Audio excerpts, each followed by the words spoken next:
वैष्णवी मृत्यू प्रकरणी सासरा आणि दिराला बेड्या। राजेंद्र हगवणे आणि सुशील हगवणे 7 दिवसांपासून होते फरार।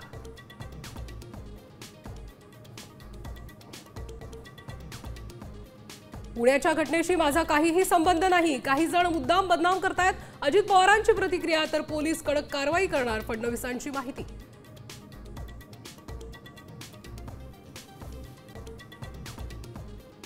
पवनचक्कीच्या वादातून बीडमध्ये पुन्हा गोळीबार, एकाचा मृत्यू। नेकनूर पोलीस स्टेशनच्या हद्दीतील घटना।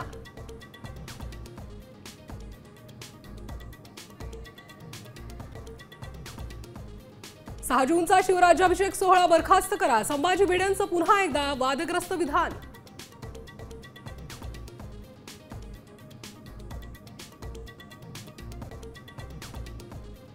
महाराष्ट्रासाठी पुढचे 24 तास महत्त्वाचे। अरबी समुद्र खवळण्याची शक्यता, पूर्व मान्सून झोडपणार, हवामान विभागाची माहिती।